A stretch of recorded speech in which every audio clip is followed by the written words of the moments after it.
Salam. Abşeron rayonu Ceyranbatan qəsəbə 2 saylı tam orta məktəbin biologiya müəllimi Leyla İsmailova. Heykəltaraş forması olmayan qaya qranit parçasının lazımsız hissələrini kənar etməklə möcüzə yaradır. Bəs təbiətdə bu fəaliyyətlə müqayisə ediləcək bir prosesə rast gəlirikmi? Məlumdur ki, orqanizmlər təbiətin canlı və cansız amilləri ilə qarşılıqlı münasibətdə olub, yaşamaq uğrunda mübarizə aparır. Mübarizənin nəticəsi olaraq uyğun gələnlər salamat qalır, uyğun gəlməyənlər isə məhv olur. Beləliklə, sanki təbiət tərəfindən seçilir, təbii seçmə baş verir.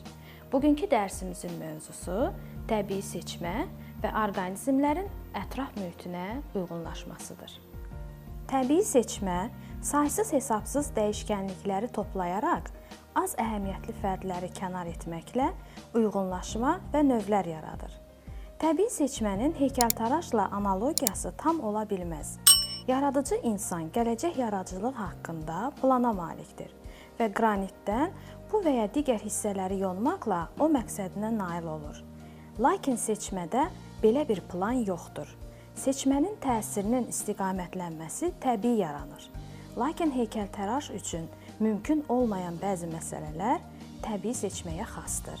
Yəni, təbii seçmənin təsiri üçün qeyri-məhdud vaxt, milyon və milyard il və həddindən artıq müxtəlifliyə malik material vardır. Təbii seçmə üçün ilkin material populyasiyada baş verən irsi dəyişkənlik hesab edilir.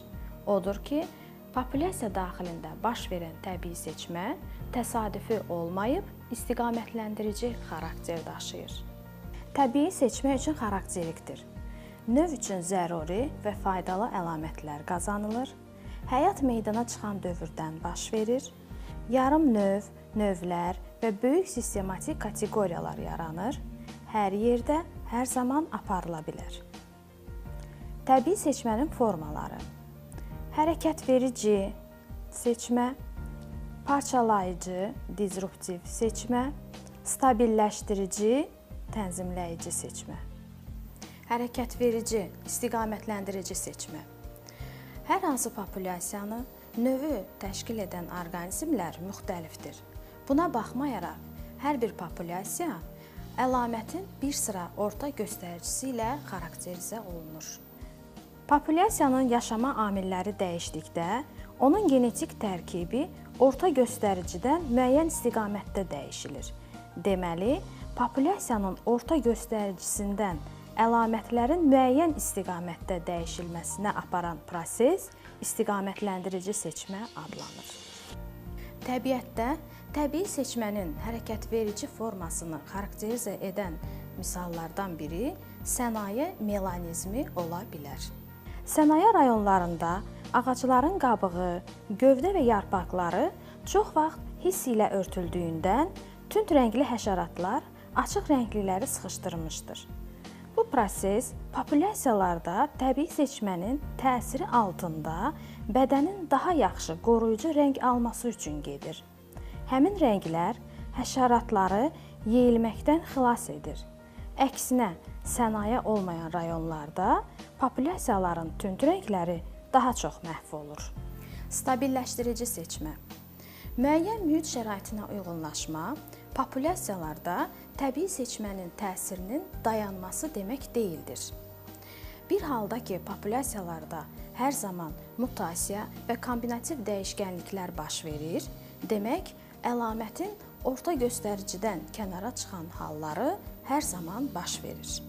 Şəkildən göründüyü kimi, seçmənin stabilləşdirici forması müəyyən edilmiş populyasiyalarda əlamətin orta göstəricisinin xeyrinə yönəlmişdir.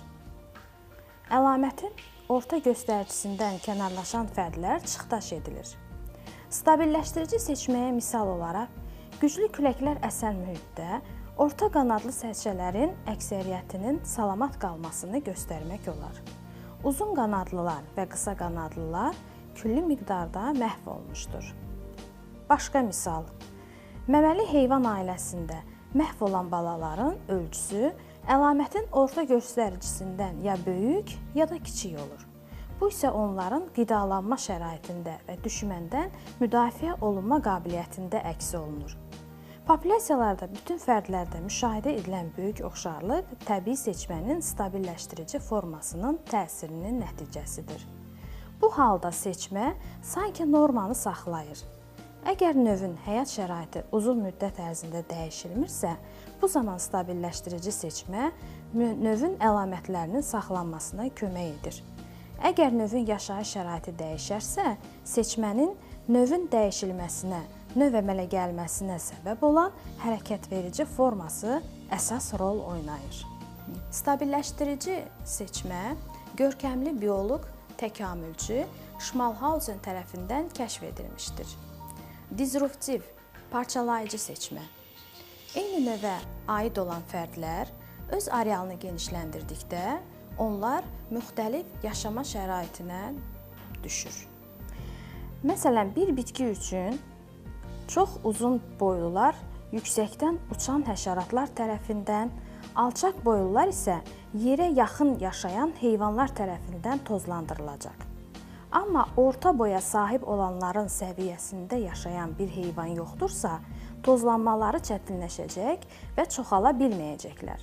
Bu vəziyyətdə uclarda olan fərdlər üstün mövqeyə keçəcək və saylarını artıracaqlar. Beləliklə, təbii seçmənin nəticəsi orqanizmlərin mühit şəraitinə uyğunlaşmasıdır. Bitki və heyvanlarda mühit şəraiti daim dəyişdiyi üçün bu uyğunlaşma nisbi xarakter daşıyır və formaları aşağıdakı kimidir. Çoxalma intensivliyi və çox nəsil vermə qabiliyyəti, passiv müdafiə, maskalanma, mimikriya, qoruyucu rəng, xəbərdarlıq edici rəng. Çoxalma intensivliyi və çox nəsil vermə qabiliyyəti.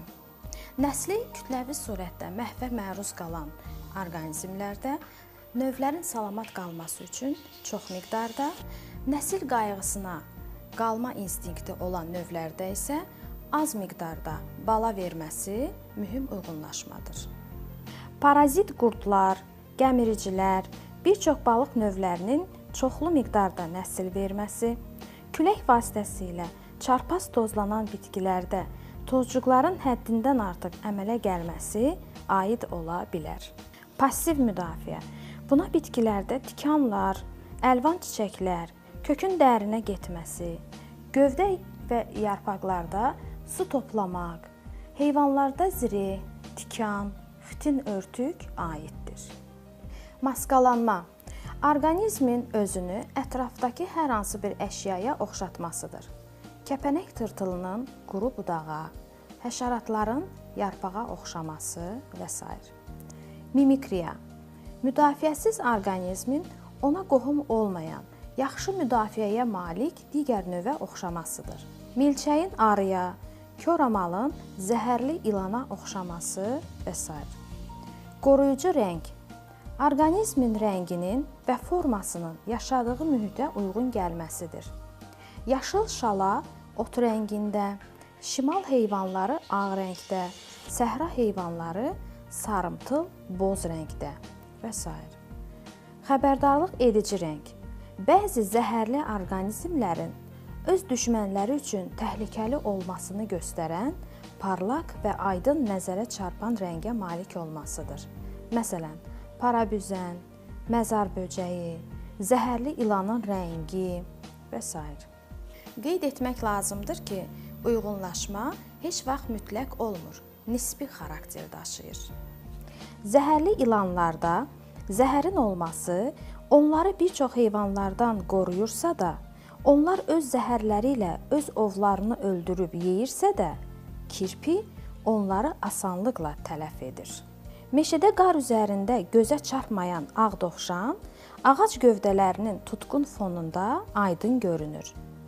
Qışda parlaq günəşli gündə kəkliklərin qar üzərinə düşən kölgəsi onları gözə çarpan edir.